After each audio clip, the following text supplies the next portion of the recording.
happens with a lot of people is this. They do a form, and then they want to stay true to the form. And they want to do the application the same way it's done in the form. But in the form, what people don't realize is this. There's no one in front of me. I got all the room in the world to move how I want to move, right? And so now if this person is punching me, I need to learn how to move, right? Redirect that body. Right. Right? I just can't stay there just because it says that I have to stay there. No, in the form I'm going up and down. I'm winning this fight in the form. Then all of a sudden, now you do a technique and you find out like, wait a minute, this guy's not complying with me, so what do I do? And this is where you need to know your techniques. You have to understand when do you yield, right, to your opponent. You have to yield when you feel force. The minute you feel force, then you yield. And you come with another technique. Right? So in Praying Mantis, we have like this. And we go from here, then leaning back as we hop away.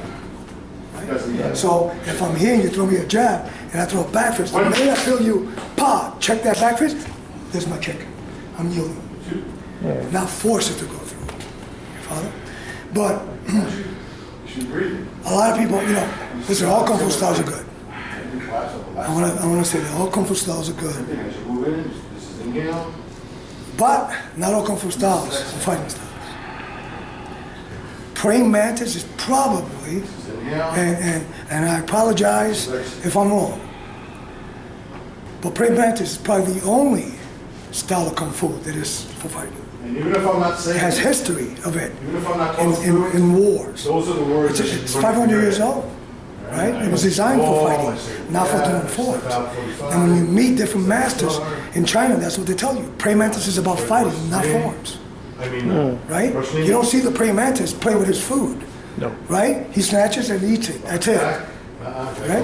And so that's the same. When people go, oh, you imitate the Praying Mantis? No.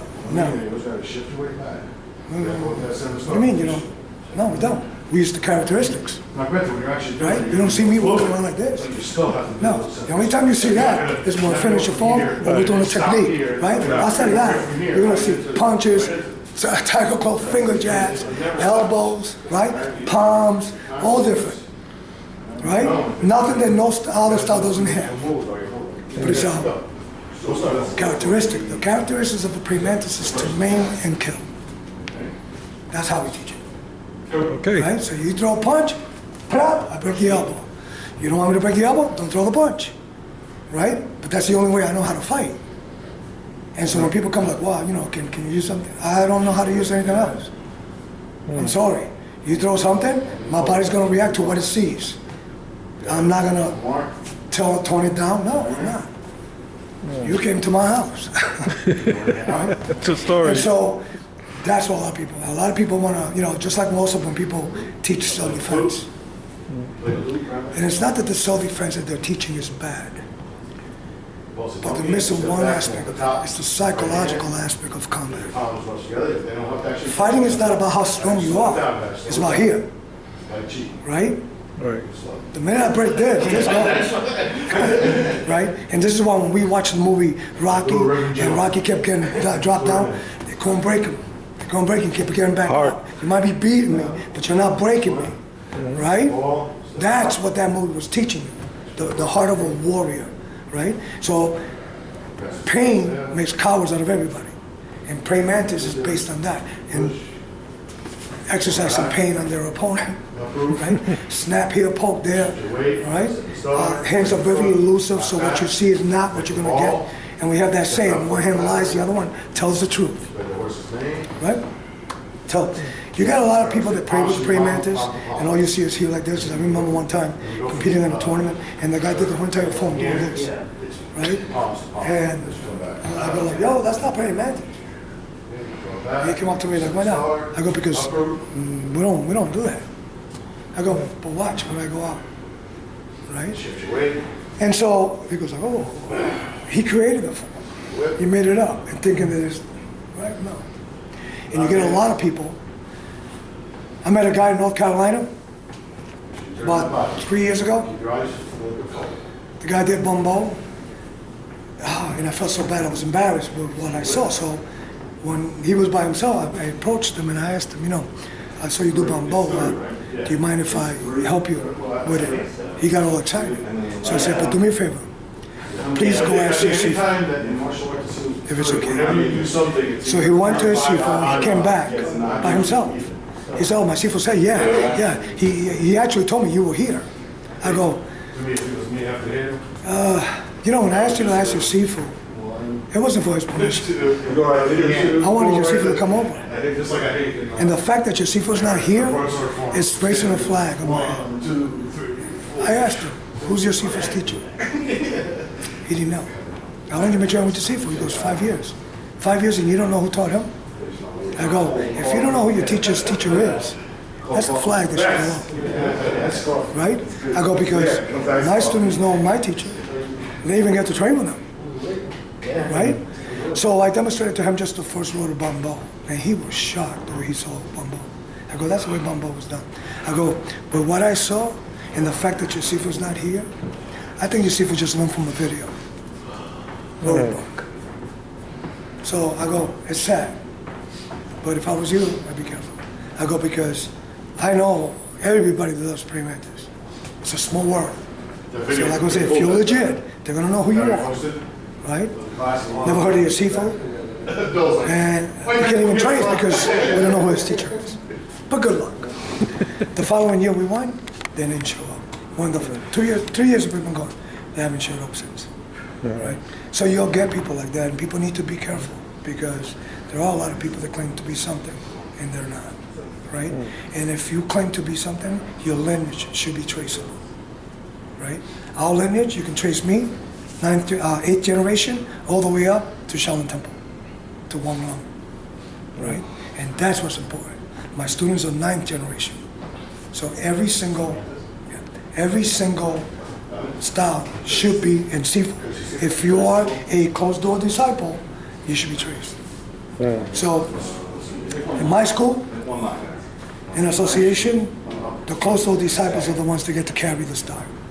They get to learn the whole entire system. Right?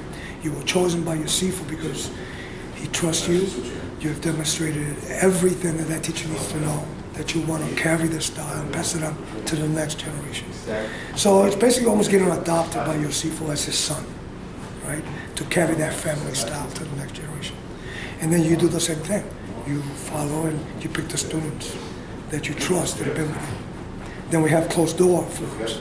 That only goes from one closed door disciple to the next closed door disciple. You'll never see us perform those forms, ever, in no demonstration or any tournament. That's for closed door students only. That's what the saying goes. I taught you what you know, not what I know. Right? So we keep that. And then only we teach the students that have been with us 20 years or more. Okay. Do you have any books out? Yes. I actually produced 2 books. One is the Tactical Mantis Training. And the other one is the Tactical Mantis Training is the 6x8 book, if I'm not mistaken. All the pictures are taken in Asia. We did them in Thailand, and Malaysia, and Hong Kong. The pictures on that book. It's about tactical techniques, and I have my Sifu and a couple of my training brothers on the book demonstrating techniques. Okay. We talk about a little bit about the philosophy of combat. Then my second book, it's an 8x11 book. It's my 35th year anniversary book. I have pictures there from when I started teaching back in 1984. A few pictures of me competing. A lot of pictures and a lot of ads from people. But you can find both books on Amazon. Any DVDs? DVDs, the only DVDs that we did were the ones from back in the 80s, well, Panther Production, when they first came out. I haven't done any DVDs yet, but people keep asking me about the DVDs. And, you know, my thing is about, I want to do that, but what happens is this. You get people that learn your stuff, and then they never want to come and see you, right? And then they want to say they learned it from you. I had to actually go and close a couple of schools in Philadelphia like that. That these people bought some Panther Production tapes, and then they were telling people that they were Sifus under me. I got lucky that I found out where they were and showed up and closed them down, right? Because I exposed them. No, I don't know you. You never stepped in my school. And second, that film is not done that way, right? So again, you find people like that. And it's hard because you got people in rural areas where they want to learn martial arts. How do they know that guy's not? Right. Right? They'll see you doing something that they saw on a video. So that's one of the things why I haven't put anything out there. But not that I won't, right? So most of the time you'll see a video of me or something, and it's probably me doing a seminar, somebody took a video, and then they'll ask me, can I put this out? Yeah, sure. I'm very secretive about my techniques. Not that they're better than anybody else, but you want to learn Praying Mantis, come see me. Don't learn it from a video, because on a video, I might show you the technique, but I'm not going to show you those little intricate techniques that are going to make it work. Okay? That you have to feel. Right. You can't really see it. You have to feel how I'm doing it, and then you have an idea. But it's a start. What you can do in a video is learn how to do a form. Then you need to come and see the Sifu. So he teaches you how to actually use it. Right. Well, thank you very much, Sifu Raul Ortiz. Thank you for coming by, man. And thank you, hopefully we'll man. have another one. Oh, definitely, man. Don't wait another 10 years. Though. Definitely won't. Definitely Thank you. won't. Happy New Year to everyone. All right. At least turn your phone